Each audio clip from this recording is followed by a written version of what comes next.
Bismillahirrahmanirrahim. Assalamualaikum warahmatullahi wabarakatuh. Konnichiwa, o genki desu ka? M2M Podcast o tanoshinde kudasai. Watashi no namae wa Fatima Khairunisa. Sore kara. はじめまして、私の名前はアンデサルワ・アシュワリアです。よろしくお願いします。 Baik, jadi hari ini saya bersama dengan Fukpai Cho dari Japanese Club Pandua Kota Makassar. Nah, jadi untuk membuka percakapan kali ini saya mau bertanya dulu, sebenarnya apa sih manfaat dari belajar bahasa dan budaya Jepang? Jadi bisa kita ketahui sendiri, Jepang ini merupakan negara yang bisa dibilang sangat maju dengan teknologi dan inovasinya. Nah, dengan kita belajar bahasa Jepang, kita punya basic untuk bekal belajar di sana, mengenyam pendidikan di sana, dan mungkin bisa bekerja. Juga misalkan kita ke sana, kita tidak perlu lagi tour guide dan tidak perlu mengeluarkan biaya tambahan lagi ketika kita ingin ke Jepang.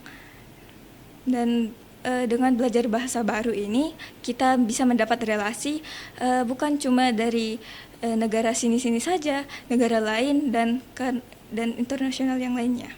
Oke, baik. Jadi ternyata manfaat dari belajar bahasa Jepang ini juga bisa kita pakai gitu. Misalnya saat kita mau jalan-jalan ke Jepang kan bisa lebih memangkas biaya seperti itu.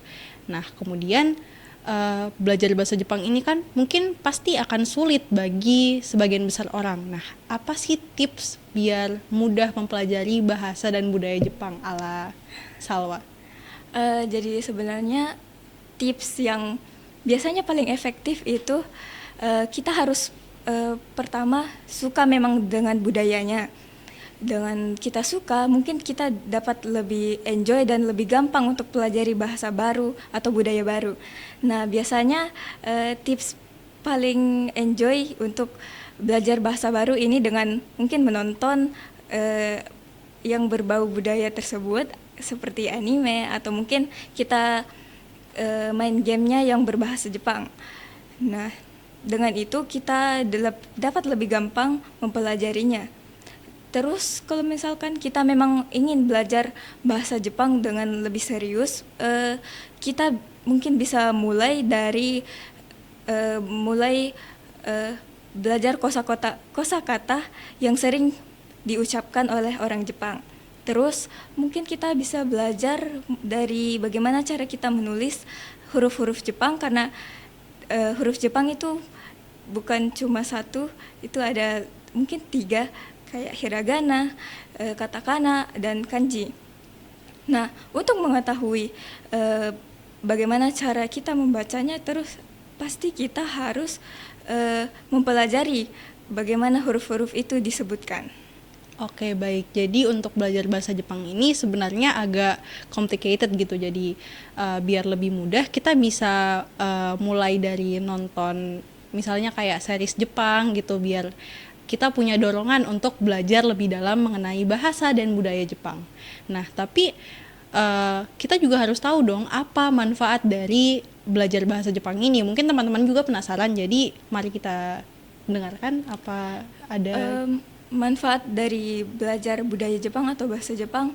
Mungkin kita bisa meniru bagaimana nilai-nilai positif mereka, seperti disiplinnya mereka, kayak bagaimana mereka tetap mengantri dengan teratur saat ada antrian yang walaupun panjang sekali, tapi mereka tetap bisa teratur dan tidak ada keributan. Terus bagaimana mereka sopan santunnya, dan mungkin ada satu nilai yang bisa kita ambil seperti ikigai. Nah, ikigai ini bagaimana cara kita mengetahui atau mencari bagaimana tujuan kita hidup, apa yang kita sukai, apa yang kita bakati, dan apa yang akan menjadi pekerjaan kita nanti. Dengan kita sudah mencari tujuan kita dari awal, maka hidup kita akan lebih terarah selanjutnya. Wah, luar biasa sekali. Jadi ternyata kita mengenal istilah baru nih. Ada salah satu prinsip yang diterapkan oleh orang Jepang, yakni ikigai.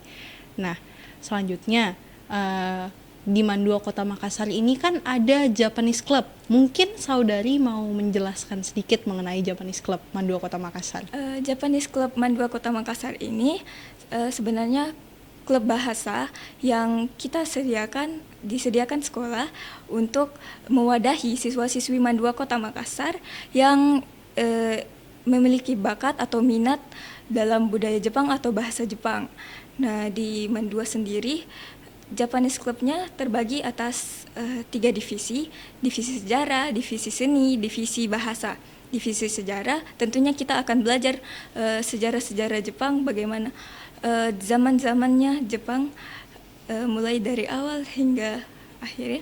Terus seninya, seni Jepang seperti mungkin manga atau musiknya atau seperti origami dan lain sebagainya. Terus bahasa, seperti yang telah kita ketahui sendiri, bahasa Jepang ada huruf-huruf yang mungkin kita tidak mengenalnya. Nah, di sini bahasa sendiri kita bisa tahu bagaimana cara membacanya, diajari gitu. Oh, jadi ternyata Japanese Club ini bukan hanya belajar bahasa, tapi di sini juga kita belajar mengenai seni serta sejarah Jepang. Nah, apa sih program-program kerja dari Japanese Club ini, atau apa yang sudah dilakukan Japanese Club sejauh ini?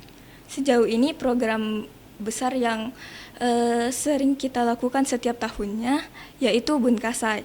Terus ada collab-collab dengan klub bahasa lainnya, terus organisasi lainnya juga dengan komunitas yang berbau Jepang lainnya. Jadi ternyata selain berinteraksi dengan klub bahasa yang ada di Mandua, ternyata Japanese Club ini juga mereka juga ikut berkolaborasi dengan klub Jepang lain di Makassar. Iya. Seperti itu. Nah, mungkin teman-teman juga penasaran. Tadi sempat disebutkan mengenai Bunkasai. Nah, mungkin Salwa ingin menjelaskan apa sih Bunkasai itu? Bunkasai sendiri ini adalah festival sekolah yang dimana di situ kita akan menampilkan bagaimana budaya Jepang atau seninya. Terus di sini kita dapat berkomunikasi dengan klub-klub Jepang lainnya, dengan sekolah-sekolah lainnya agar dapat membangun relasi dengan sekolah-sekolah lain. Jadi Bunkasai ini apa, festival gitu? Iya. Luar biasa sekali. Nah, jadi mungkin buat teman-teman yang tertarik untuk memperdalam bahasa Jepang atau mungkin ingin mengenal lebih jauh mengenai budaya ataupun sejarah Jepang, ini bisa gabung ya di Japanese Club Mandua Kota Makassar. Jadi itu saja yang dapat kami bawakan. Lebih dan kurangnya mohon dimaafkan. Assalamualaikum warahmatullahi wabarakatuh. Ja, matane.